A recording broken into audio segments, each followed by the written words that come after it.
There are moments that live in your chest long after they happen, moments that change the way you see everything that comes after. That night at Murphy's bar was one of them, though I didn't know it then. I was 25 and still believed that people showed you who they really were in public, under the bright lights and laughter of friends. I hadn't yet learned that some people save their truest selves for the spaces between words, for the silences that stretch long enough to matter. The booth was sticky with spilled beer and years of elbows, and I sat at the edge like I always did, nursing a whiskey that had gone warm in my hands. The neon beer signs cast everything in shades of red and blue, turning faces into masks, making the whole scene feel like something out of a movie I'd seen but never wanted to star in. Around the table, our usual group was deep into that particular kind of Friday night energy where everyone talks louder than necessary and laughs at things that aren't quite funny enough to deserve it. Bo was holding court from across the table, leaning back in that careless way he had, one arm draped over the back of the booth like he owned the whole place. At 26, he had this magnetic pull that drew people in without him even trying. He could make anyone feel like they were the most interesting person in the room, right up until he decided to turn that same attention into a weapon. And somehow, I had become his favorite target. He caught my eye over the rim of his beer bottle and grinned, and I felt my stomach tighten the way it always did when I saw that particular look. It was the look that meant he was about to say something that would make everyone laugh and make me want to disappear into the cracked vinyl of the booth. "Careful," he said, his voice cutting through the noise with that practiced ease, Levi's blushing. "Must mean I'm getting to him." The laughter that followed felt like a wave breaking over me, and I tried to smile along like I was in on the joke instead of being the punchline. My ears burned the way they always did when attention turned to me, and I took a sip of my whiskey to give my hands something to do. The amber liquid tasted like smoke and regret, and I wondered why I kept putting myself through this, why I kept showing up to be the butt of Bo's jokes week after week. But even as I sat there feeling exposed under the fluorescent glow of his attention, I couldn't look away from him. There was something about the way he moved, the way he commanded the space around him, that made it impossible to ignore him completely. He had this gift for making even his cruelty feel like a kind of intimacy, like being singled out by him was better than being overlooked entirely. The jokes kept coming throughout the night, each one sharper than the last, each one designed to get just enough of a reaction to keep the audience engaged. He teased me about my job at the art supply store, about the paint stains that never quite came out from under my fingernails, about the way I always ordered the same drink and sat in the same spot. Quick little cuts that felt just short of mean, delivered with that smile that made it impossible to call him out without looking like I couldn't take a joke. I learned to laugh along, to play my part in whatever performance he needed me for. But underneath the forced smiles and weak comebacks, something harder was taking root. A question that I didn't quite know how to ask, let alone answer. The night wore on the way Friday nights always did in our group, with people gradually peeling away as responsibilities and sobriety called them home. By last call, it was just me and Bo and the scattered debris of empty bottles and crumpled napkins that marked where the evening had been. I started gathering up the tabs the way I always did, counting out bills and doing the math that no one else wanted to bother with. Bo lingered, which surprised me. Usually, he was among the first to leave, off to some other party or some other group of people who would hang on his every word. But that night, he stayed. He helped me stack the glasses and wipe down the table, moving with an efficiency that seemed out of character for someone who usually let other people clean up his messes. We walked back together through streets that were mostly empty except for the occasional late-night wanderer and the yellow spill of streetlights on wet pavement. The air was cool and sharp with the promise of rain, and our footsteps echoed off the brick buildings that lined the narrow sidewalks. The teasing was gone now, replaced by a silence that felt different from the usual quiet that followed his performances. This silence had weight to it, substance. It felt like something waiting to be said. I kept stealing glances at him as we walked, trying to reconcile this version of Bo with the one who had been holding court just an hour before. In the dim light between street lamps, his face looked softer somehow, less certain. The magnetic confidence that defined him in groups seemed to have been left back at the bar, and what remained was something I didn't recognize, but found myself wanting to understand. When we reached my building, I expected him to say goodnight and disappear into the darkness the way he usually did. Instead, he stopped at the bottom of the steps and stood there with his hands shoved deep in his jacket pockets, looking up at the front door like it held answers to questions he hadn't figured out how to ask yet. The silence stretched between us, growing heavier with each passing second. I found myself studying his profile in the yellow wash of the porch light, noting the way his jaw worked like he was chewing on words he couldn't quite bring himself to speak. There was something vulnerable about him in that moment, something that made all the sharp edges of his usual personality seem like armor he had temporarily set aside. "You okay?" I finally asked, because the silence was becoming too much to bear, and because something in his posture suggested that he wasn't entirely sure of the answer himself. He nodded, but it was barely perceptible, more like a twitch than actual confirmation. "Yeah," he said, his voice quieter than I had ever heard it. "Just tired." But his eyes told a different story entirely. In the space between his words and the way he was looking at me, I could see something that looked almost like longing, like he was standing on the edge of saying something that would change everything and couldn't quite work up the courage to jump. And in that moment, watching him struggle with whatever was fighting to get out, I realized something that should have been obvious but had somehow escaped my notice for months. This version of Bo, the one who went quiet when the audience disappeared, the one who lingered when he should have left, the one whose eyes held secrets he didn't know how to share. This was the version that no one else got to see. This was the person he became when he stopped performing, when the lights went down and the crowd went home, and there was nothing left but the truth of who he actually was. I didn't know it then, but that realization would become the thread that would unravel everything I thought I understood about him, about us, about the careful distance I had been trying to maintain between who I was and who I might become if I let myself want something I wasn't sure I could have. The thing about patterns is that you don't notice them forming until they've already carved grooves deep enough to live in. Bo and I had been moving in the same circles for almost 8 months before that night outside my building. Our friendship built on a foundation of Sunday trivia nights and group beach trips, someone's birthday party on a rooftop, where the city stretched out below us like scattered stars. We had been introduced by Sarah, who collected people the way some collect vintage records, always convinced that the right combination would create something magical. From the beginning, I was the easy target. Soft-spoken where Bo was loud, careful where he was reckless, content to watch from the edges while he commanded center stage.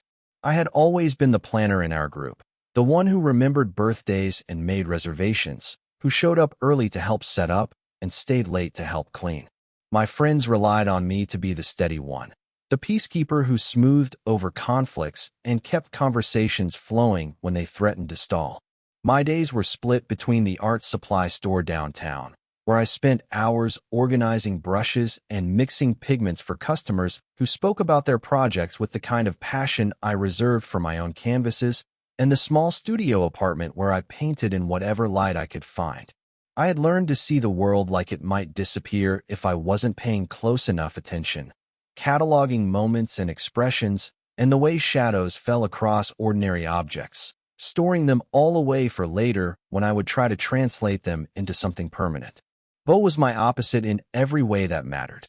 He filled rooms with his presence, drew people in with stories that grew more elaborate with each telling, made everyone feel like they were part of something special just by being near him. He had this gift for reading a room and becoming exactly what it needed, whether that was the charming entertainer or the witty commentator or the sympathetic listener. People wanted to be around him, wanted to be chosen by him, wanted to bask in the warm glow of his attention. But with me, his attention took a different shape.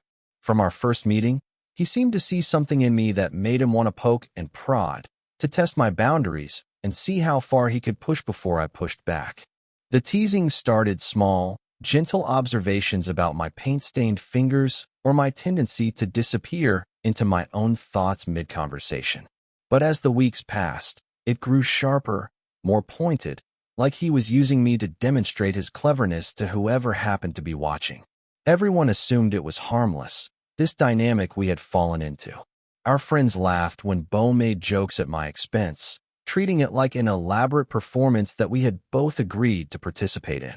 They saw his teasing as affectionate, the way siblings might needle each other, and my quiet acceptance as proof that I was in on the joke. Even I told myself it was harmless, that this was just how Bo showed affection, that being singled out by him was better than being ignored entirely. But there were moments when the performance would crack, usually when the audience disappeared and we found ourselves alone together. It might happen when we were the last two waiting for a ride after a party, or when everyone else had wandered off during a group hike, and we ended up walking the trail in unexpected solitude. In those moments, something would shift in him, like a switch being flipped or a mask being carefully removed. The loudness would drain out of him, leaving behind someone quieter, more uncertain. He would stop talking and start listening, would ask questions that seemed to come from a genuine place of curiosity rather than a desire to set up the next punchline. His posture would change, becoming less performative, more natural. And sometimes, when he thought I wasn't looking, I would catch him watching me with an expression I couldn't quite decipher, something that looked almost hungry but not quite that simple. These glimpses of the other Bo became the thing I found myself looking forward to most about our group gatherings. Not the main event, with all its noise and laughter and carefully orchestrated chaos, but the quiet moments afterward when the crowd dispersed and we were left to figure out what existed between us when no one was watching. I began to suspect that all the teasing, all the elaborate performances designed to make me squirm under the attention of our friends, was something else entirely. A way of interacting with me that felt safe because it came with built-in plausible deniability. A way of focusing on me without having to admit that he was focusing on me. A shield that protected whatever was growing underneath from being examined too closely, even by himself. And slowly, carefully, I started to wonder what he was so afraid of letting people see. The party was at Marcus's place, one of those sprawling loft apartments that made you wonder what people our age actually did for money. The music was loud enough to feel in your chest, and bodies moved through the space like water finding its level, clustering around the makeshift bar or spilling out onto the fire escape, where cigarette smoke mixed with the cool October air. Everyone was drinking too much and talking too loud, caught up in that particular kind of Friday night energy that made everything feel more important than it actually was. I had been nursing the same beer for an hour, watching the party swirl around me like I was standing in the eye of a hurricane. Bo was in his element, moving from group to group with the fluid confidence of someone who had never met a room he couldn't work. He had already held court by the kitchen island, charmed his way into a heated debate about obscure indie bands near the speakers, and somehow ended up teaching someone's younger sister how to make a proper old-fashioned. But throughout the night, his attention kept finding its way back to me. Little comments thrown over his shoulder as he passed. Observations about my mysterious artist vibes delivered with that trademark smirk that made it impossible to tell if he was being cruel or flirtatious. He teased me about standing against the wall like I was afraid the floor might collapse, about the way I was holding my beer like it contained secrets I was afraid to spill. When someone asked about my dating life, Bo jumped in before I could answer. "Oh, Levi doesn't date," he said with mock seriousness. "He's too busy being enigmatic and brooding in his studio. Very tortured artist, very mysterious." The group laughed, and I felt that familiar heat creep up my neck, the way it always did when he turned me into a character in whatever story he was telling. I laughed along because that was what was expected, but something inside me felt like it was cracking. Maybe it was the beer, or maybe it was the weight of months of these same interactions, but suddenly I couldn't pretend that this was as harmless as everyone believed. The laughter felt sharp against my skin, and Bo's smile looked less charming and more like a mask he wore when he wanted to keep people at a safe distance. I excused myself early, mumbling something about an early morning and pushing through the crowd toward the hallway where coats were piled on a chair like abandoned promises. I just needed air, needed space, needed to step outside the performance for long enough to remember who I was when I wasn't playing the role he had written for me. But before I could reach the door, I heard footsteps behind me, and I knew without turning around that it was him. "Hey," he said, and his voice was different now, quieter, stripped of the performative edge it had carried all night. Come on. You know I'm just messing. I turned to look at him, and for a moment we just stood there in the narrow hallway with the party noise muffled behind us and the fluorescent light casting harsh shadows across his face. Yeah, I said, trying to keep my voice steady. I know, but I couldn't quite meet his eyes, couldn't pretend that the knowing made it easier to bear. He sighed, and in that exhale I heard something that might have been regret or frustration or something else entirely. Want to get out of here? He asked, and there was something vulnerable in the question, like he was offering me something more than just an escape from the party. We took a taxi to his apartment in silence, watching the city blur past the windows in streaks of light and shadow. His place was cleaner than I had expected, more organized, like he had been preparing for company he hadn't invited yet. The walls were painted a warm gray, and there were actual books on the shelves instead of just decoration, novels and collections of essays that suggested depths I had never suspected. We settled on his couch with our feet up on the coffee table, and he put on some old movie that neither of us was really watching, the dialogue playing out in silence while the images flickered across the screen.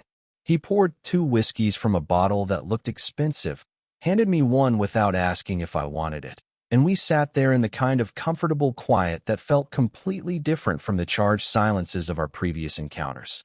And for the first time since I had known him, I found the courage to ask the question that had been building in me for months.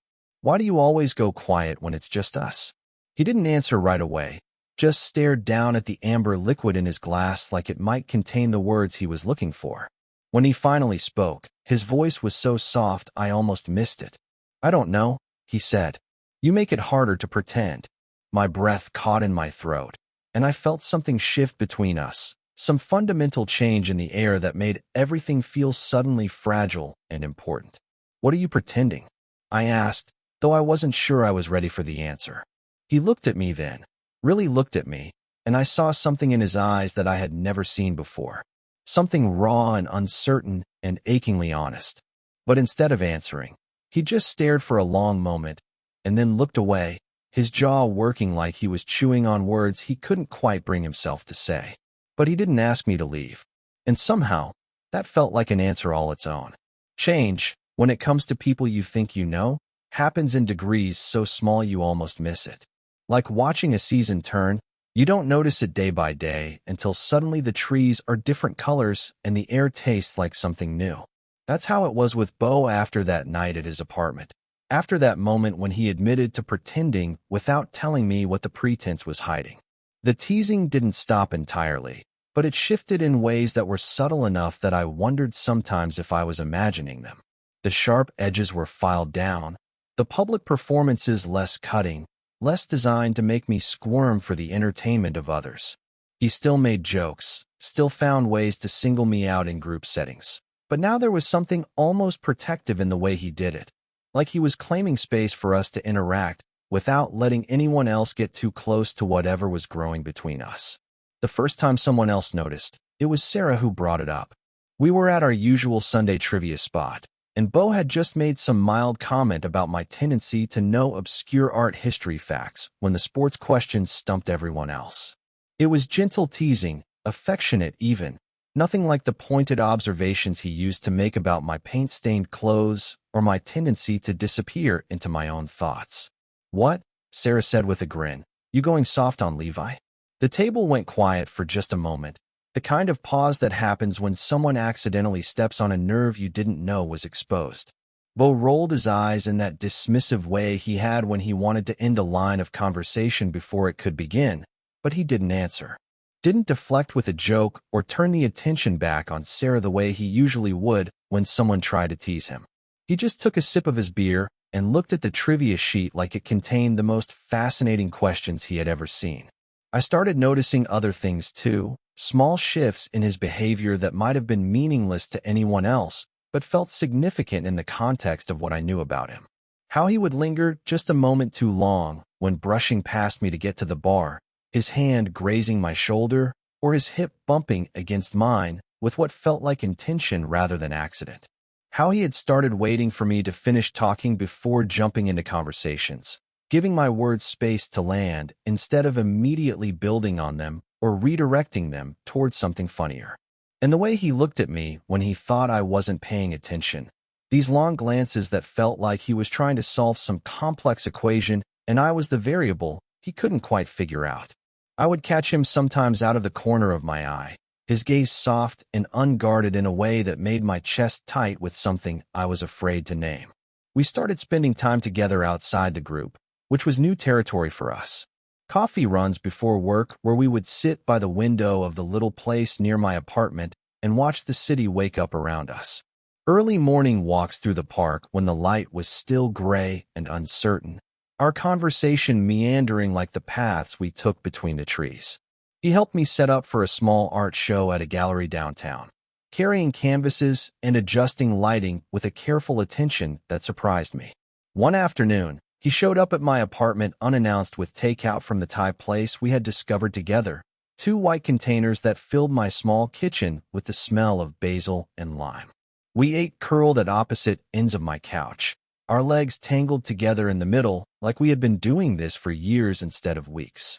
The television was on but muted, some old movie neither of us was watching, and the silence between us felt comfortable in a way that silence with Bo had never felt before. "You're easy to be around," he said suddenly, his voice so soft I almost missed it over the sound of traffic outside my window. "I don't feel like I have to be anything." I swallowed hard, fork halfway to my mouth, feeling the weight of what he was offering me. "Maybe that's what scares you," I said, because it seemed like the kind of truth that needed to be spoken even if neither of us was ready to hear it. He looked at me for a long moment, and I could see him turning my words over in his mind, examining them from different angles like a problem he was trying to solve. But he didn't deny it, didn't deflect or make a joke to break the tension the way he would have before. He just nodded slightly, like I had confirmed something he had suspected about himself but hadn't been willing to admit. And in that moment, I realized that whatever wall he had built between his public self and his private self was starting to crumble, piece by careful piece, and I was being allowed to see what had been hidden underneath all along. The gallery was small and intimate, the kind of place that felt more like someone's living room than a formal exhibition space. Exposed brick walls and track lighting, wine in plastic cups and conversations that happened in hushed tones like we were all sharing secrets. I had been working toward this moment for months, this chance to hang my paintings where people other than me might see them and decide if they meant something worth preserving. I had invited Bo almost as an afterthought, the way you invite someone to something you care about but aren't sure they'll understand. Part of me hoped he would make an excuse and stay home, sparing us both the vulnerability of him seeing my work displayed like specimens under laboratory lights. But another part of me, the part that had been growing stronger in the weeks since our quiet conversations had replaced his public performances, wanted him there with an intensity that surprised me. He arrived just as the opening was hitting its stride, slipping through the door in that effortless way he had of joining any gathering like he had been there from the beginning. He was wearing a dark blue sweater that made his eyes look deeper than usual, and his hair was slightly mussed from the October wind outside. When he found me near the back wall where I was hiding behind a glass of wine that had gone warm in my nervous hands, he smiled with something that looked almost like pride. "Nice turnout," he said, glancing around at the small crowd of people examining my paintings with the careful attention that art required. His voice was warm, genuine, stripped of the performative edge that usually colored his interactions with me in public spaces. I watched him move through the gallery with a patience I hadn't expected, stopping in front of each piece and really looking, not just glancing and moving on the way most people did at these kinds of events. He studied the landscapes I had painted during early morning walks through the park, the still lives that captured the way afternoon light fell across ordinary objects in my apartment, the abstract pieces that tried to translate emotions into color and form. But when he reached the far corner of the gallery, near the small window that looked out onto the street, he stopped completely. The painting that had caught his attention was one I had debated including, one that felt too personal, too revealing, but that I ultimately couldn't bear to leave in my studio gathering dust. It was a portrait, painted in the golden hour light that sometimes slanted through my apartment windows in the late afternoon. The figure was half turned away from the viewer, caught in a moment of unguarded stillness that felt like a secret being shared. The face was recognizable but softened, vulnerable in a way that the subject probably never allowed himself to be in real life. It was unmistakably Bo, but it was the version of Bo that existed only in the quiet moments between his performances, when he thought no one was watching closely enough to see who he really was. He stood there for what felt like hours, but was probably only minutes, and I could see something shifting in his expression as he took in the details I had captured. The slight furrow in his brow when he was thinking, the way his mouth went soft when he wasn't consciously controlling it, the vulnerability in his posture when he let his guard down completely. Finally, he turned to look at me, and his voice when he spoke was quieter than the gallery warranted. "That how you see me?" I felt my cheeks warm under his gaze, but I didn't look away. "Sometimes," I said, "when you're not pretending." The words hung between us like a bridge neither of us was sure we were ready to cross. He moved closer, close enough that I could smell his cologne mixed with the October air he had brought in with him, close enough that I could see the way his pupils had dilated in the dim gallery lighting. "Why didn't you tell me?" he asked, and there was something almost hurt in his voice, like I had been keeping something from him that he had a right to know. "I didn't think you wanted to know," I said, because it was the truth, and because honesty seemed to be the only currency that mattered in this moment. Something shifted in his expression then, something that looked like recognition or revelation, or maybe just the final collapse of whatever wall he had been maintaining between us. "Maybe I did," he said, his voice so low I had to lean in to hear him. "Maybe I still do."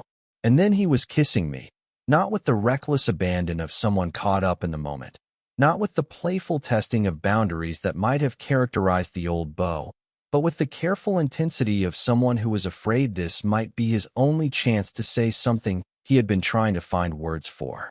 His hands found my face, his fingers tangling in my hair, and I could taste the wine on his lips and something else that might have been relief or gratitude or just the simple truth of wanting something and finally being brave enough to reach for it. I kissed him back without thinking, without calculating what this would mean for the careful balance we had built between friendship and something more dangerous. The gallery faded around us, the other guests and their conversations becoming white noise against the sudden clarity of this moment that felt both inevitable and completely surprising. When we finally broke apart, we stayed close, foreheads almost touching, breathing the same air in the small space between us. The moment felt sharp and soft all at once, like something that could cut you or heal you depending on how carefully you held it. Sometimes the most important moments are the ones that end too soon, the ones that leave you standing in their aftermath wondering if they actually happened or if you imagined the whole thing. The kiss lasted maybe 30 seconds, but when Bo pulled away, the space between us felt like a chasm that had opened up without warning. He stepped back, his hands falling from my face like he had just realized he was touching something he wasn't supposed to, something that might burn him if he held on too long. His eyes were wide and slightly unfocused, like someone waking up from a dream they weren't sure they wanted to leave behind. For a moment, neither of us moved, just stood there in the corner of the gallery with the sound of other people's conversations washing over us like waves against a distant shore. "I need time," he said finally, his voice barely above a whisper, and I could hear something that might have been panic underneath the words. "Time to think about this, about what it means." I nodded because what else could I do? Because I understood even if understanding felt like swallowing glass. "Of course," I said. "Take all the time you need." But even as I said it, I could feel something precious slipping away from me, something I had just discovered and might be losing before I had a chance to understand what it was. He left the gallery without saying goodbye, and I spent the rest of the evening moving through conversations like someone sleepwalking, smiling and thanking people for coming while my mind replayed those 30 seconds over and over, trying to decode every detail, every expression that had crossed his face before he pulled away. The days that followed felt like moving through thick water, everything slow and muffled and strange. Bo didn't text, didn't call, didn't show up at the coffee shop where we had started meeting in the mornings. I found myself checking my phone obsessively, composing messages I never sent, walking past places we had been together, and feeling like I was visiting the site of some personal catastrophe. When Friday night came around, and our group gathered at the usual bar, Bo was there, but he might as well have been a stranger wearing his face.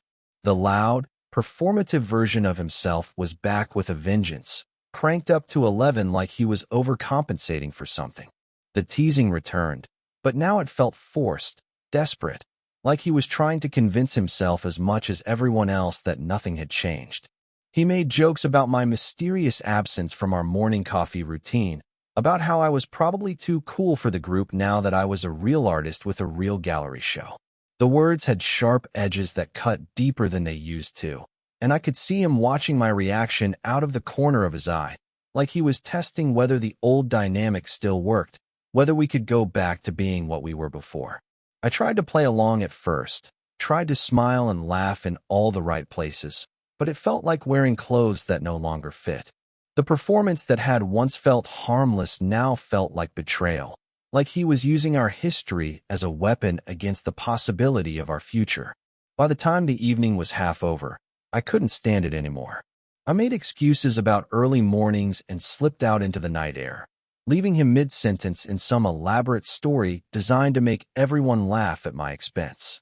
I stopped answering texts after that, stopped showing up to group events, stopped pretending that watching him dismantle what we had been building was something I could endure indefinitely.